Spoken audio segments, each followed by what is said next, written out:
es hora de presentarla a ella, militante, activista y desde el 10 de diciembre de 2019, legisladora de la Ciudad de Buenos Aires por el Frente de Todes, Ofelia Fernández. Bienvenida a Demencia Temporal.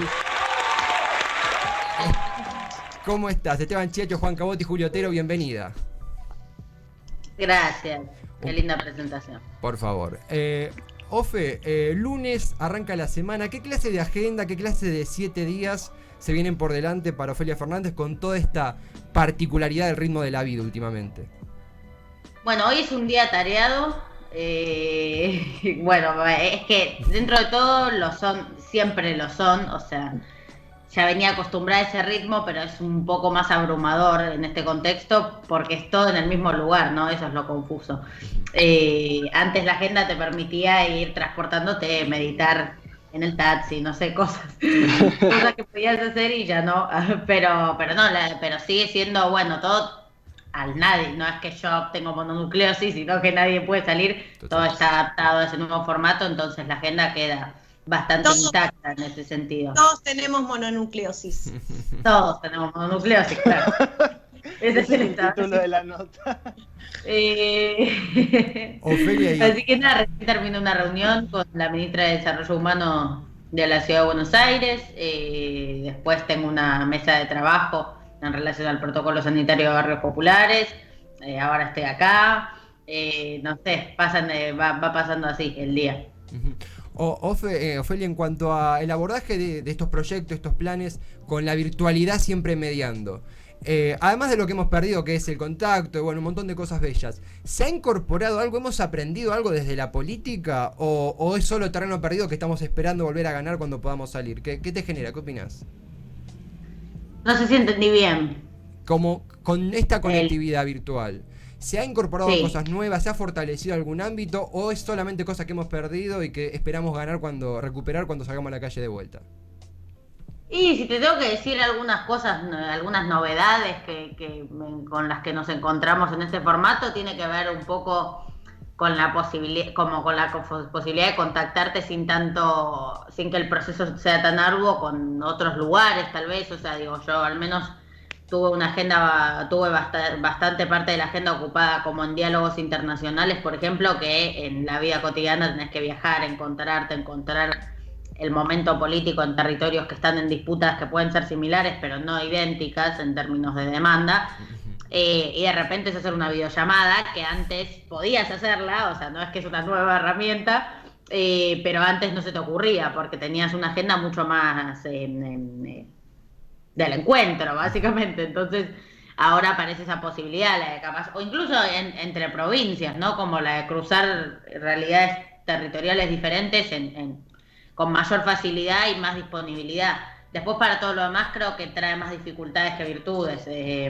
Para las otras cosas en las que pues, se me pueden, digo, ya sean las sesiones, hay algo del intercambio que está un poco más falseado en un momento así. Después, otras ventajas que puedo considerar que aparecieron tienen que ver con algunos diálogos bilaterales que se fueron abriendo en este contexto en la ciudad con cada área, ¿no? Con cada área de gestión, que tal vez no son las dinámicas que adopta en general la legislatura o al menos sus comisiones, y ahora sí, pero no sé si tiene que ver con el formato, sino también con el contexto, o sea, con que la coyuntura demanda tener, un rastreo minucioso y rutinario del trabajo que se viene llevando adelante. Así que casi no ganamos mucho. Y además tampoco siento que la reflexión haya permitido que la gente haya cambiado y hayamos despertado en relación a la desigualdad que nos rodea. Digo, alguna serie de cosas que puedo tirar en abstracto, pero que sin embargo me da la sensación de que muchos han aprovechado para volverse peores. Entonces tampoco es que ese optimismo que tenía al principio de que el tiempo nos ayude a entender, y el tiempo y el impacto nos ayuden a entender en qué sistema estamos sumergidos con tanta naturalidad, tenía esa esperanza y ahora estoy un poco más pesimista, así que... Ofelia respondió mi pregunta que hacía antes, que era si de esta salimos más boludos o salimos mejores. porque uno de los miedos que tengo por momentos, después de estar valorando la naturaleza, valorando la libertad, aprendiendo a cocinar, cuidando mis cosas, es decir, de acá salimos a tirarnos al shopping desesperados, a comprar cualquier estupidez y a hacernos mierda contra lo que encontremos. Un poco mi miedo es eso. Bueno, esto está catalizando la desigualdad, está catalizando la porquería del sistema en el que vivimos y que vamos a salir a abrazarlo después de vuelta. Sí, eso puede pasar, o sea, puede pasar tranquilamente, y sobre todo para mí hay una cuestión de fondo discutiendo la pandemia que tiene que ver o sea, la desigualdad es una manera fácil o rápida de decirlo, pero tiene que ver con una cuestión estructural que es la distribución, en el sentido de que estamos hablando de un mundo, así como podemos decir, trasladarlo a este país o a la región o lo que sea, en el cual el 1% concentra más que todo el 99% restante, y sobre todo las vidas de ese 99% restante y muchos de los poderes políticos se ordenan en función de los intereses que defiende ese 1% y de las ganancias extraordinarias en las que necesita seguir acumulando.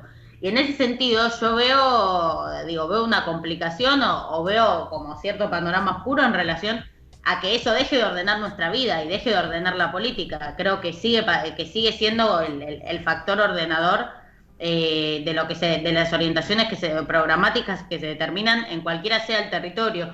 Y eso, bueno, creo que es un problema, sobre todo porque en un momento en el cual hasta ese propio 1% sufre dificultades, creo que ese tiempo no va a ser tiempo perdido para ellos, que nunca pierden nada. Entonces, incluso en planteos vinculados a lo ambiental, creo que se ve muy gráficamente, pero en relación a la crisis económica que estaba atravesando el mundo en sí mismo, creo que hay ahí un problema, que es si cuando esto termine incluso nos van a exacerbar los métodos que no tuvieron disponibles en este momento y por los cuales llegamos hasta acá en parte. Entonces eso creo que es que si la sociedad no se discute y no pone sobre la mesa esa profunda desigualdad y entiende que el ordenador de la vida tiene que ser, bueno, una visión más humanitaria y menos injusta de algún modo, creo que puede ser un problema, y a priori no creo que eso se esté reformulando a fondo. Y Ofelia, por este camino, justamente, hablando de desigualdad, hablando de plantear, estás actualmente desarrollando un proyecto de ley que busca abarcar a la comunidad trans en Capital Federal, en territorio porteño, en su crisis económica y en su crisis habitacional y también sanitaria. ¿Cómo fue la interacción, justamente en este contexto tan particular, con el oficialismo porteño? ¿Cuál fue su atención? ¿Cómo crees que está esa situación y el planteo del proyecto hoy en este presente? Sí. Bueno, el miércoles voy a saber fehacientemente si siguen teniendo la misma política o la han cambiado en relación a esta temática, porque el jueves hay sesión de la legislatura después de unas semanas. El miércoles habrá labor parlamentaria y ahí se va a determinar cuál es el temario de la sesión, digamos, qué proyectos entran a tratamiento. El proyecto yo lo presenté hace... Ya no sé cuánto pasó desde que esto empezó, pero cuando empezó, claro, sí. 2 semanas después de que empezó la cuarentena, y sistemáticamente fue rechazado. Esa fue la posición que tomó el oficialismo. Un contexto necesario para hablar de esto es que ellos tienen una mayoría establecida en la legislatura, entonces sin el aval y la voluntad del oficialismo no hay nada que se pueda tratar. Claro, es como que tiene que pasar por ellos el proyecto.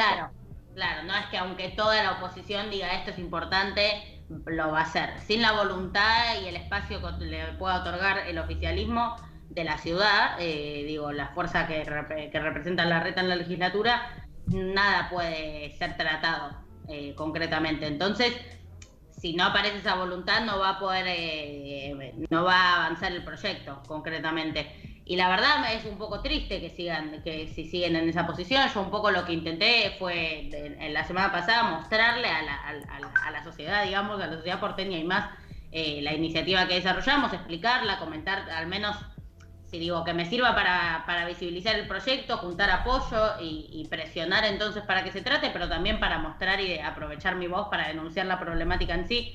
Si no va a servir para que la legislatura trate el proyecto, que sirva para que tengamos en la cabeza que hay una realidad muy hostil en la población travesti trans en relación a un momento como este, que nos sirve incluso para reflexionar en relación a cuánta atención y urgencia le damos a una población y a un colectivo que no obtiene acceso al mercado formal de trabajo, que no tiene acceso, digo, a una vivienda digna, digo, una serie de problemáticas que trascienden necesariamente esta coyuntura pandémica que atravesamos, pero que, por supuesto, la aborda desde ahí porque se profundizaron esos problemas.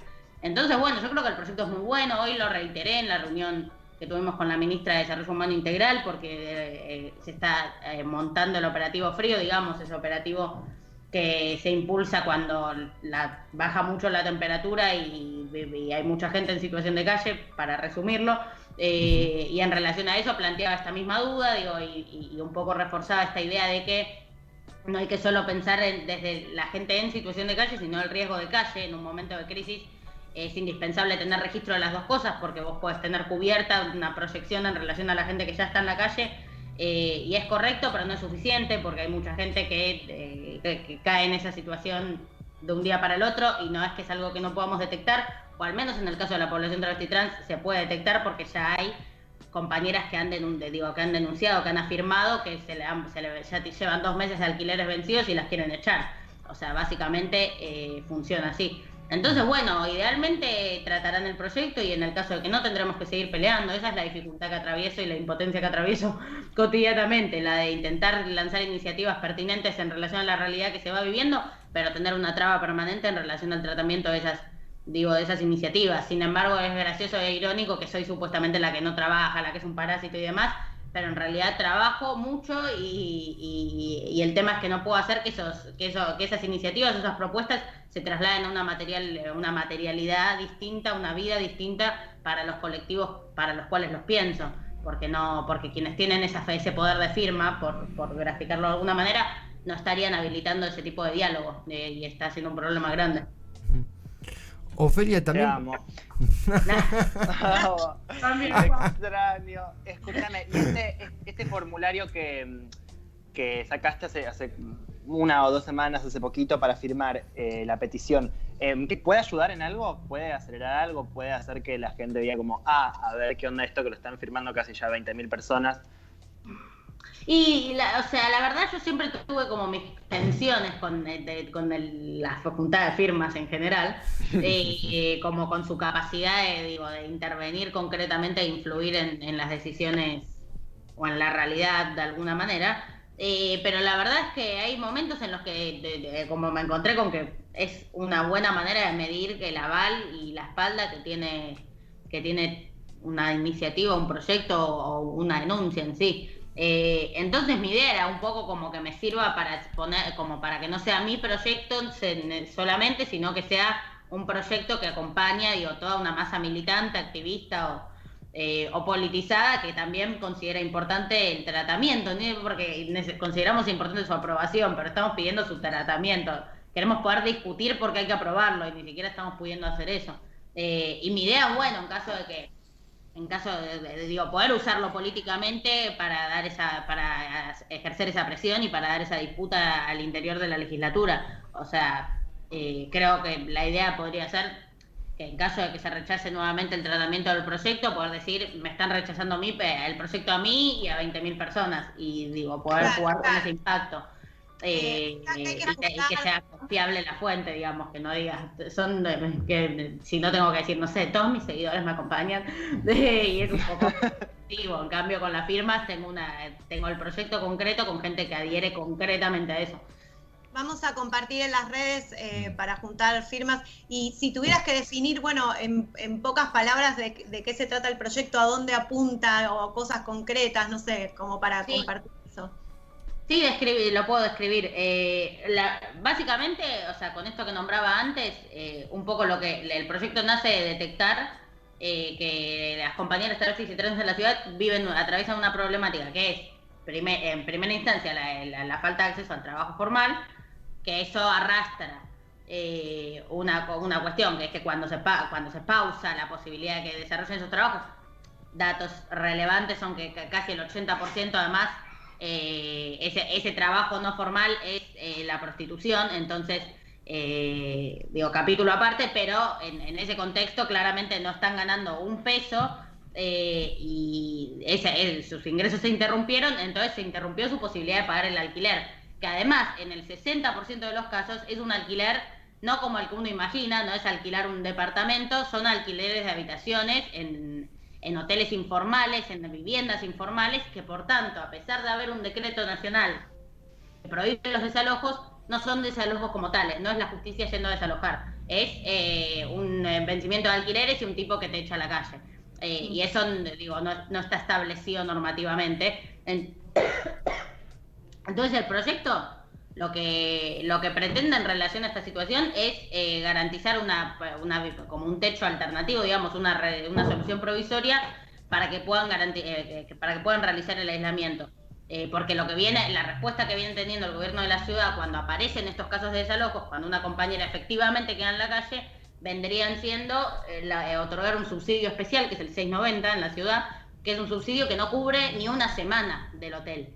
Y asumiendo que esas personas decidan no comer y no gastar en absolutamente nada más que en el pago de esa habitación. Entonces la solución alternativa que propone el proyecto es que tal como se hizo para recibir, porque esto es importante, tal como se está haciendo, como se está desarrollando la misma política para recibir a gente que viene del exterior, que es la de hacer acuerdos con hoteles turísticos que están en desuso, entre el gobierno de la ciudad hace ese acuerdo para garantizarle el hospedaje, digamos, el aislamiento a las personas que viajaron y vuelven a la ciudad de Buenos Aires y tienen una familia a la que no pueden contagiar, digamos. Eso se viene desplegando. Lo que yo pretendo con el proyecto es que se despliegue eso para el caso de las personas que queden en situación de calle en general, pero el proyecto contempla la mirada particular de la población travesti trans porque en los casos que fuimos detectando son la mayoría. Y sobre todo si uno analiza las condiciones habitacionales de toda la población, veremos que aproximadamente un cuarto vive en condiciones, sufre una emergencia habitacional. En el caso de la población travesti trans son 3/4 de su población, o sea, la población general sufre menos esa problemática de la población travesti trans, que la sufre casi en su totalidad. Eso es un indicio muy claro por el cual eso está estipulado con esa especificidad en el proyecto, pero es en general. Para situación o riesgo de calle, los acuerdos con hoteles para garantizar un aislamiento digno, en el cual además el gobierno de la ciudad otorgue los medicamentos en caso de ser necesarios y los alimentos que son en cualquier caso necesarios. Entonces el proyecto sería fundamentalmente eso, que se replique esa política que se viene desplegando de los acuerdos con hoteles para los sectores, porque lo molesto también es un poco eso, que si es un favor que se le hace a los sectores medios altos, no es un problema habilitar hoteles para eso, pero cuando lo proponemos para hospedar a gente que está en una potencial situación de calle y además una población históricamente oprimida, la propiedad privada y no sé cuánto, y la gente se queja y dice, no, acá, ¿cómo van a los hoteles usarlos para esto? Bueno, los están usando, pero cuando hay gente con plata no te molesta, básicamente, o sea. Claro, pero lo que pasa, Ofelia, sos mujer, sos joven, sos inteligente, hablas de los trans, sos insoportable realmente para la legislatura, debe ser más de lo que se puede soportar en un espacio así, llena de gente recalcitrante. ¿Cómo es una sesión? Eso iba a preguntar. Nosotros como actores nos morimos por eso, o sea, queremos ser... No podemos entrar en el Zoom sin camarita con Juan a ver cómo es. Yo quiero abrir la pregunta en dos. ¿Cómo fue? Porque vos tuviste unas sesiones antes de que arranque la locura... La locura esta, tuviste unas sesiones ahí presenciales. ¿Cómo fue? ¿Cómo fueron esos días y cómo son ahora? ¿Cómo es la dinámica ahora con el Zoom? ¿Y cada cuánto? Te agrego cada cuánto, así no interrumpimos. Y también te agrego no, mentira. Agrandame el combo. Son muy distintas entre sí. Cambió mucho la dinámica. A ver, no, la sesión un poco funciona. El temario está preestablecido, digamos. El miércoles cierran los bloques cuál va a ser el temario de la sesión. Entonces uno ya tiene el orden del día, digamos, ¿no? Y hay un presidente, el presidente de la Cámara. Es teóricamente el vicejefe de gobierno de la ciudad, en este caso Diego Santilli, pero en los hechos termina siendo el presidente de la Cámara en sí mismo. Toda una cosa que se vota en la primera sesión, se votan la vicepresidencia primera, vicepresidencia segunda, vicepresidencia tercera de la Cámara, digamos. Entonces termina actuando de oficio Agustín Forchieri, que dirige las sesiones, digamos. Y en eso, va un poco nombrando los distintos puntos que nos competen en ese día, y cada punto tiene acordado también si son tablas. Tablas son puntos que se van a tratar en la sesión. Si son tablas sin discursos o con discursos. Entonces hay tablas que se votan en un paquete y nadie tiene que comentarlas o hablar al respecto, digamos, y simplemente se vota. Después hay tablas acordadas con discursos, en las que hay tiempos estipulados que tiene cada bloque para exponer en relación a esos puntos. También uno puede solicitar tratar algo sobre tablas, para lo cual también tiene una restricción de, creo que son 2 minutos, cuando algo no se aprobó y vos insistís con tratar o con que se vote en vivo si tratar o no el proyecto. En lo cual siempre sale en contra también, cuando son ese tipo de proyectos, ese es el problema. Entonces la dinámica, como la columna vertebral de una sesión es esa, ¿no? Como ese tipo de momentos. Eso se sostiene al día de hoy. El tema es que hay algo de la dinámica de la cámara, que es, uno, la presencia ahí, dos, la mayor facilidad técnica para que otro hable, demás. También vieron que pasa que, no sé, seguro si te hace una videollamada o lo que sea, pasa que ya el hecho de, pero pasa más en clases, en mi caso sesiones, demás, que hablar desde acá da menos ganas, o sea, o te reprime un poco más la manera de decir las cosas. Total. Bueno, no vas a gritar como una loca en tu casa, o no te nace tanto. En cambio, la sesión tiene más la mística de estar en el recinto, de poder verlos más directamente a la cara, de tener ese semicírculo, ¿no? Que permite como juntar energía desde otro lugar y que el debate se vuelva más intenso, digamos, ¿no? Sí, es re bizarro estar arengando en medias, ¿no? Claro. No, y lo que ves ahí, ves a tu gato tipo en el sillón, en el almohadón, haciendo así, y vos estás diciendo, ¿por qué tal cosa? No sé qué. Claro. Es muy bizarro lo de trabajar en casa. Ya nos reacostumbramos igual para mí. Pero escúchame, ¿es Zoom? Sí, ahora se está... eso, me faltaron un par de preguntas. Sí, ahora se está haciendo por Zoom. En realidad, en el último tiempo se venía haciendo presencial quienes iban y Zoom quienes querían, digamos. Y la mayoría iban directamente a la sesión. Yo la hacía desde mi casa, pero había bastantes legisladores iban, pero no era una sesión en el recinto. Era en un salón especial que se armaba con distancia, iban desinfectando el micrófono, etcétera, los protocolos que hay que cumplir para desarrollar algo de esas características, pero visto y considerando, digo, el momento que atraviesa la capital en relación a los contagios, pasamos a un esquema esencialmente virtual en el cual tienen que ir un par de personas a garantizar la técnica, digamos, del encuentro, pero los legisladores están desde sus casas. Eso se pone a prueba recién este jueves, que es la primera sesión que hay desde que se volvió a la fase 1, digamos. La periodicidad venía siendo más o menos cada 2 semanas había sesión, pero hubo una pausa importante ahora con esto de la readaptación del formato a uno casi exclusivamente virtual, entonces recién este jueves volvemos a encontrarnos en la legislatura. Estamos en diálogo con Ofelia Fernández, legisladora de la Ciudad de Buenos Aires. Ofelia, justamente mencionabas esto de en una sesión ver los rostros, ver las expresiones, parte de la teatralidad de una escena tan fuerte como la política, como una legislatura. También mencionabas en este proyecto que abarca la población travesti trans en Capital, y pareciera que lo que se mantiene es la necesidad de visibilizar y la resistencia por el otro lado, que es invisibilizar. ¿Qué rol tiene justamente la visibilización de los oprimidos en vos a la hora de plantear un proyecto, a la hora de pensar la política? ¿Cómo pensás esa lucha? Y es casi esencial, digamos, porque, por un lado está esta situación particular, que es que lo estrictamente parlamentario es algo que desarrollamos, pero que casi nunca tiene una llegada a algún lugar. También eso es una dificultad también de lo virtual, porque la propia legislatura te permite una dinámica en la cual te podés cruzar más fácilmente con el resto también de la Cámara e intentar como presionar ahí, pinchar un poco a ver qué respuestas son capaces de esbozar en relación a esa situación. Pero bueno, en general lo que nos pasa a mí, a todo el equipo, es esa impotencia, ¿no? En lo que es exclusivamente institucional o parlamentario de desarrollar propuestas y que no nos permitan ni siquiera tratarlas, ¿no? Entonces es como sentís que es todo gestual o ficcional, aunque tu intención no sea esa, ni lo hayas preparado pensándolo en esa clave. Pero además yo tengo la adicional de que por fuera de que soy legisladora de la Ciudad de Buenos Aires, tengo construida una referencia que trasciende la propia ciudad y mi propio cargo de alguna manera, ¿no? Tanto por mi recorrido militante como por la exposición que fui ganando en el último tiempo, también tengo una función que tiene que ver con la intervención política en un sentido mucho más amplio que la intervención parlamentaria, Y eso para mí es una parte bastante importante de mi trabajo, a pesar de no estar establecido en lo que mi trabajo es concretamente. Por eso también a veces intervengo en temas nacionales que no son de mi jurisdicción o que no puedo trasladar institucionalmente a la legislatura de Cava, pero que sin embargo me interesa marcar mi posición, me interesa, ir como delinear mi ubicación en distintos problemas que puedan ir apareciendo. Entonces, y tengo, a diferencia de que no es una herramienta fácil de conquistar necesariamente en la política, que es que con alguien estoy dialogando, o sea, que no estoy hablando sola, sino que hay gente que me escucha, que me discute, que me banca o que lo que sea, por lo cual tengo la responsabilidad de usar ese espacio positivamente y ponerle voz a lo que haga falta. Y eso para mí es una parte esencial también de lo que hago.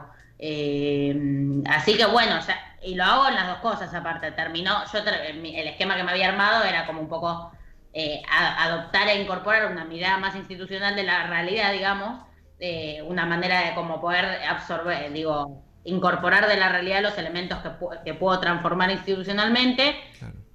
Y en los hechos mi función legislativa termina siendo la misma que la que yo separaba de la función legislativa, porque en la legislatura ahora lo que vengo haciendo es intentar que se traten mis iniciativas, no poder, y terminar cumpliendo un rol de vocera de esos problemas, en definitiva, de solamente poder denunciarlos, mostrarlos, y que incluso también moleste. Eso es como, es un ciclo sin fin, porque molesta porque dicen, bueno, a ver, estás bardeando la reta, no sé cuánto, ¿por qué no bardeas a Alberto? ¿Por qué no bardeas a Axel? No sé qué. Soy legisladora en la ciudad, papi, o sea, ¿a quién querés que esté mirando?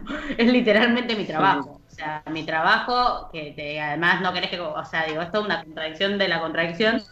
Pero bueno, también tengo la mirada muy puesta en la ciudad porque es lo que tengo que hacer, es la función para la cual fui elegida, pero también intento marcar también lo que vaya pensando y desarrollando en relación a la agenda pública en todos los sentidos. Y Ofelia, mencionaste esto de la reta, justamente en un momento donde desde el Ejecutivo se muestra cercano al jefe de gobierno debido a la situación que estamos viviendo en AMBA y que es inevitable que haya una cohesión provincia, Cava, nación, pero en el Frente de Todos porteño, ¿cómo se da qué opinan de esa relación Alberto Larreta? ¿La toman como parte del proceso actual? ¿Se reactivaron otras tácticas? ¿Cómo lo van llevando ustedes?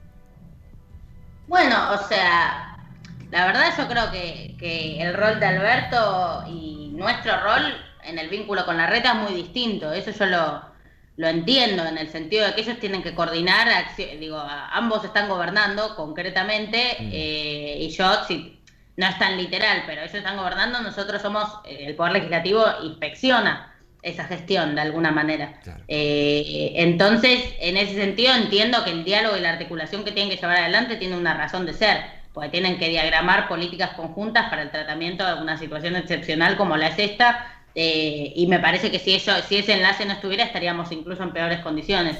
Entonces entiendo a qué responde. Sin embargo, el trabajo que tenemos como Frente de Todos en la ciudad, como legisladores en la ciudad, es otro. Es otro porque tiene que ver no con diagramar a grandes rasgos la política y la orientación del tratamiento de la pandemia, sino observar minuciosamente cómo ese proceso se traslada a las medidas pertinentes de cada área de gestión de la Ciudad de Buenos Aires, ya sea la educativa, ya sea la sanitaria, ya sea la social, la socioeconómica, etcétera, etcétera, etcétera. Y en eso nuestra posición es más confrontativa, claro, pero porque también hay una situación muy asimétrica en relación a la disponibilidad para la concertación que hay con Alberto y la que hay con nosotros, concretamente. Hay una armonía ahí que tiene que ver con otra cosa y que no se traslada a algo que a nosotros nos hubiese gustado incluso. O sea, yo hoy digo esto porque no pasó. Me hubiese encantado que la misma coordinación que se muestra desde Alberto, Axel y Larreta se haya trasladado a quienes representan al oficialismo en la ciudad, y a quienes representamos a la oposición en la ciudad. La verdad es que nuestra primera intención fue la de acercar proyectos a cada funcionario y demás, pensando, laburemos juntos este tema, o sea, pensemos de manera conjunta y concertemos nuestras ideas para pensar una política en la ciudad que integre todas las miradas. desde el principio nos vendieron tanto humo que ya el diálogo y la dinámica se volvió más hostil, y para mí así debe ser, porque está muy bien que se puedan diagramar cosas de conjunto a grandes rasgos, pero nosotros tenemos que responderle a la comunidad, digamos, y en ese sentido hay mucha gente en la Ciudad de Buenos Aires para las cuales la política es insuficiente o se baja de manera ineficiente, etcétera. Y para eso alguien tiene que poder escuchar esas problemáticas y marcarlas en la Cámara, porque de lo contrario la legislatura es una ficción, pero la legislatura no debería serlo, sino que es efectivamente quien tiene la capacidad y la responsabilidad de garantizar y verificar que las políticas se estén estableciendo de la manera en la que deben, y mirar que el Poder Ejecutivo esté haciendo bien su trabajo, digamos. Y en eso vemos que hay muchos puntos en los que no, a pesar de que por suerte haya una mirada común en relación a que hay que aislarse, que hay que cuidarse, digo, eso es las cosas que nos vienen comunicando en ese tipo de cruces. Pero lo nuestro es otro, eso es otra tarea. Bien, ¿puedo? Por favor, Juli. Capitán. Por favor. Así, mire. Ahí. Bueno, Ofelia, una de las muchas cosas que visibilizó, usando la palabra que usó Tevi, tu figura política como mujer, como joven, y tan inteligente y talentosa, fue el nivel intelectual de los centros de estudiantes. Ay, pero iba a preguntar lo mismo, ¿qué conexión? Ahí estamos, pero no solo te vamos a preguntar, sino que además en Twitch, que tenemos algunos comentarios, acá tenemos a Fede Schuchman, que fue al Pele. Iba a preguntar por el Pele. Ay, boludo, iba a hacer la misma pregunta, qué loco. Pero siempre estamos conectados. Dice, nos pone acá qué pasa con la militancia estudiantil durante la pandemia, se mantuvo alguna forma de militancia. Bueno, mi pregunta de alguna manera es, si querías comentar algo sobre el presente de los pibes de los centros de estudiantes, más allá de que ya no formás más parte. Y la uno con otra pregunta, a ver cuál de los dos temas también son preguntas muy compuestas, las nuestras son oraciones. Sí, es que no quiero interrumpir, por eso tiro ahora y que ella hable de lo que quiere. Estábamos hablando de que estamos todos con mononucleosis, o sea, encerrados en nuestras casas. ¿Y cómo se hace para cambiar el mundo desde acá? También hablábamos con Ine Kreplak, nuestra otra columnista. Vamos a citar a todos los columnistas. ¿Cómo cambiamos el mundo, los que no estamos en la sesión de la legislatura? ¿Cómo sigue trabajando el centro de estudiantes? ¿Cómo tratamos de aportar algo mejor? Bueno, tiramos lo de juntar firmas, no sé qué se hace, cómo se avanza en esta situación, cómo ves a la juventud y a la militancia en esta situación. Sí, a ver, la primera, claro, o sea, el hecho de que ya no soy parte en primera persona del movimiento estudiantil concretamente, hace que estas respuestas las dé con más distancia, digamos, ¿no? No una distancia decidida, por una cuestión política, sino una cuestión literal, que es que no estudio más. O sea, si bien tengo intenciones de empezar a estudiar, el tema es que pasaron muchas cosas en este mundo en el medio, pero de estudiar a nivel universitario, como eso todavía no pasó, y tampoco pretendo articular mi militancia desde ahí. Nunca me interesó tanto esa parte, y en el secundario no estoy más, no puedo currar más al respecto, pero sí tengo amplio conocimiento de un poco las agendas que se venían desplegando ahí, pero sobre todo las personas que hoy representan esa agenda, porque por supuesto no la alcanzo toda y por supuesto me he perdido cosas, y lo que vengo intentando es tener fresco ese enlace, y entonces fuimos articulando proyectos conjuntos en los que me he juntado con representaciones de todos los centros de estudiantes o de los que tuve acceso, además. Sobre todo, bueno, los temas que me fueron planteando tienen que ver, hay varias cosas que se despliegan desde lo educativo y que fuimos llevando a la legislatura. Uno tiene que ver con la ESI, son dos proyectos que tienen que ver con la adaptación de la Ley de Educación Sexual Integral al formato virtual, cosa de que se incorpore a los contenidos, a la currícula virtual, por decirlo de alguna manera, que se incorporen los materiales ESI en la entrega de canastas. Las canastas es otra discusión esencial en el movimiento educativo en su conjunto hoy, que tiene que ver con que lo que antes en las escuelas públicas se garantizaba en forma de ya sea comedor escolar o vianda escolar, ahora pasó a un esquema de canastas nutricionales que se reparten cada 15 días y tienen el objeto de garantizar el derecho a la alimentación de los pibes que lo necesiten y vayan y lo retiren. Lo que venimos haciendo es hacer el seguimiento de ese proceso, ver que hubo problemas en su momento, como en los primeros operativos, sobre todo con las cantidades de canastas que se llevaban y las que eran demandadas y que gente se quede sin, además ir como rastreando esas cosas que podían ir pasando. Presentamos un proyecto de universalización de las canastas que tiene la intención de que no haga falta inscribirse, digamos, sino que sea un derecho absoluto de cualquiera, y que además incorpore la figura, que esto creo que es muy importante, de el que solicitó vacantes, porque la realidad es que hay más de 20.000 pibes en la ciudad que pidieron vacante y no la consiguieron. Y generalmente, y lo que contempla el proyecto de universalización de las canastas es que si un pibe no consiguió vacante de una escuela, pero la solicitó, también se ha contemplado en la entrega de las canastas. Por ejemplo, y creo que eso es un factor importante, pues son 20.000 pibes de los que no hay registro concreto de su realidad y su necesidad o demanda, pero sin embargo existen y por algo acudieron al sistema educativo, y la mínima reparación que pueda hacer el Estado por no garantizarle su derecho a educarse es retribuirle en esta necesidad elemental humana básica que es la alimentación. Así como también fuimos discutiendo proyectos en relación a la conectividad, eso es algo que los centros estudiantes han traído reiteradas veces, que es en esto de los contenidos virtuales, garantizar la conectividad en los barrios populares principalmente, el acceso a Internet y los dispositivos para acceder a Internet, y bueno, y una serie de otras reivindicaciones que van apareciendo en el terreno de lo educativo en un contexto en el que no hay escuela, que es complicado. O sea, en ese sentido está bastante obturada la posibilidad organizativa de los centros estudiantes en un momento en el que no tienen escuela, no tienen patio, no tienen esa potencia del encuentro entre compañeros y compañeras. Pero dentro de todo se ve como, bueno, somos centennials, hay maneras de conectarse, veo que se están como que en ese sentido van armando como maneras virtuales de seguir dando discusiones, de seguir organizando charlas, jornadas, demás, que les permitan ir fortaleciendo la agenda programática del movimiento estudiantil, pero bueno, obviamente con las dificultades que puede aparejar. ¿Y qué otra pregunta había? ¿Cómo se cambia el mundo desde casa con monóculos? Sí.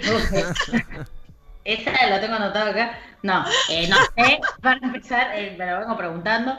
De hecho, como a mí, yo tengo problemas con eso porque la verdad yo, si tengo que ser honesta, estoy mucho más desconectada. Desconectada no quiere decir desentendida. Desconectada, como si te dijese espiritualmente.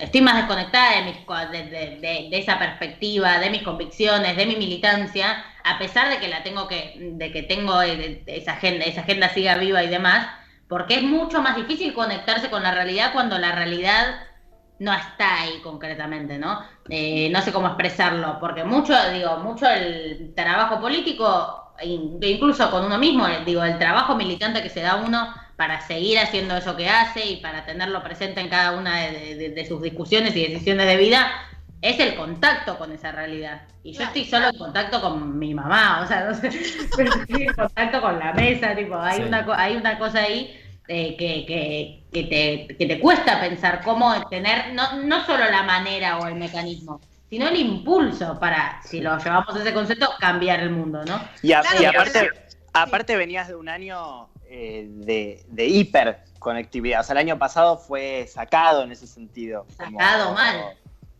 De estar ahí en la calle, en las charlas, viajando, poner mucho el cuerpo. Y de repente como se minimizó todo a un cuarto, un living y una mamá. Entonces debe ser raro. No, es que hay algo, igual me gusta como el cuerpo, porque es literal eso, estás dejando de poner el cuerpo de alguna manera desde acá. Ya sea porque capaz estás en una reunión en tu cama, no sé, es todo rarísimo en ese sentido. Y había esa cosa física antes te daba más impulso, ¿no? Y ahora eso está un poco más desgastado y me preocupa, claro. Pero veo que es una preocupación general y un desafío a ir atravesando. El tema es que también todos tenemos como esa expectativa de, y esto, bueno, termina y listo, y volvemos, ¿no? Como, y nos recuperamos. Pero es relativo, ¿no? Es confuso.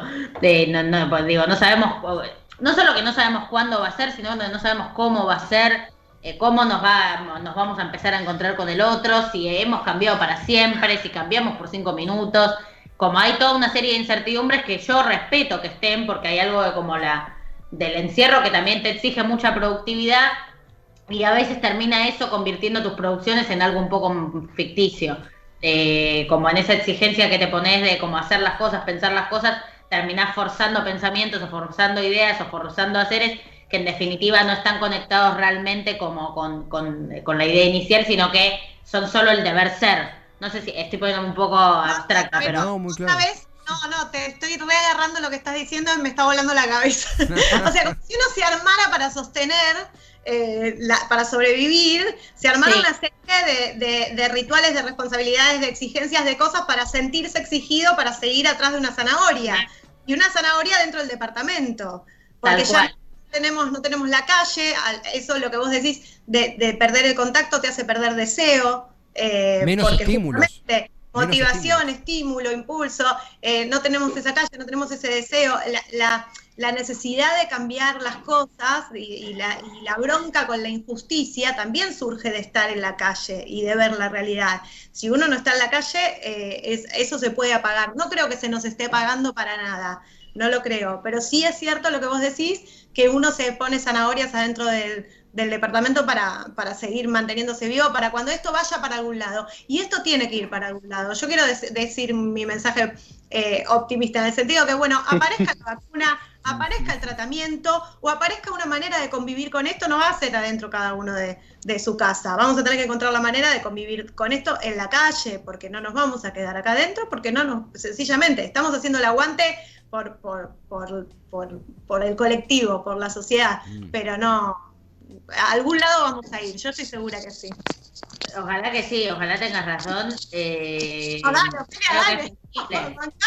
bancame de verdad. No, yo creo que tranquilamente podés tener razón. Yo me encantaría cargarme esa energía y es lo que vengo buscando. También creo que es un buen consejo para dar, ir intentando gastar más nuestro tiempo en buscar esa energía que en forzarnos a hacer de cuenta que no tenemos que pensar de más nada o adaptar nuestros pensamientos al contexto, ¿no? Entonces eso, ¿no? Bueno, ese es un poco que venía viendo, porque incluso hay algo, o sea, por fuera de que vos capaz, como tal vez en nuestro caso, como en el caso de los militantes, que tal vez tenemos la intención de abordar denle un vaso de agua, chicos. Propios problemas, digamos, tenemos una concepción o filosofía que no tiene que ver con lo que individualmente padecemos, sino con lo que colectivamente queremos transformar. Incluso quienes,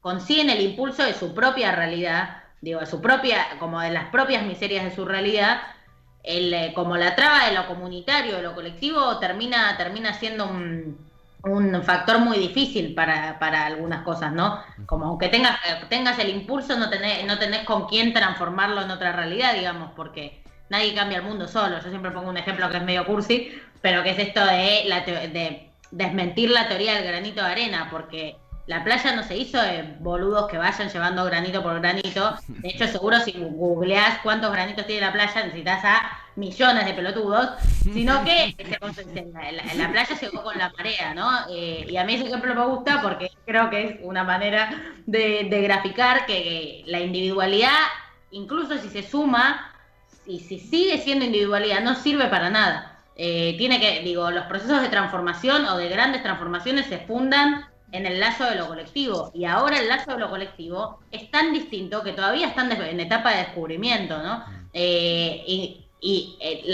Como las piezas que hoy la realidad sigue sosteniendo, que nos hacen pensar en una vida más justa, más digna, además, son las que permiten que ese tejido no se haya terminado de quebrar, como lo es, como cuando al principio de la cuarentena decíamos no te cuida el mercado, te cuida el Estado. No estábamos mintiendo, pero no estábamos diciendo toda la verdad, porque además del Estado te cuida la organización comunitaria, y en los únicos focos de esperanza que tengo yo hoy es el de las minas que a pesar de que hay un virus dando vueltas, a pesar de que no ganan un peso por hacerlo, van y paran el comedor en el medio de una pandemia mundial, ¿no? Y esos son los focos colectivos que siguen vivos y que nos tienen que hacer pensar que vale la pena seguir formándose, que vale la pena seguir encontrándose de la manera que se nos ocurra, sin exigirnos de más, sin querer adivinar cómo va a terminar siendo todo esto, cuál es el final de este camino, porque no lo vamos a poder adivinar, pero intentar prefigurarlo en los ejemplos que tenemos, en las militancias que siguen, que siguen desarrollándose, y entendiendo que si no lo hacemos, el mundo puede ser un lugar mucho peor que el que conocemos, porque algunos decimos, bueno, no queremos volver a esa normalidad, y está muy bien que lo digamos, pero incluso no hay que descartar que la normalidad es incluso peor. Entonces, digo, hay que en eso encontrar los mecanismos para seguir pensándolo, aunque sea difícil, aunque estemos desconectados, aunque lo que sea. Por algo sigo haciendo lo que hago, ¿no? A pesar de que me encuentro cada vez menos cargada de alguna manera. Si bien la restricción física está recluida, escucharte nos moviliza mucho de espíritu, de mente, francamente es así. Juan, ¿tenías una pregunta o ibas a...? Pensé que te interrumpí o... No, para nada, no, escucharla es así como medio adictivo, qué sé yo la tendría acá hasta las 4 de la tarde y le preguntaría un millón de cosas, pero me parece ya una falta de respeto.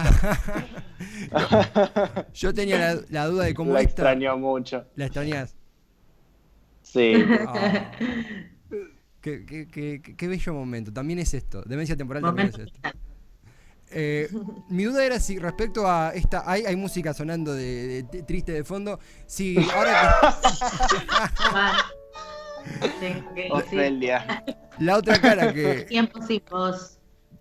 ¿Cómo Me gustan los violines de Bake Off, porque si no ya es cualquier cosa. No, cualquier cosa los violines de Bake Off. El otro día le hice todo, le conté todo. La has metido en tema.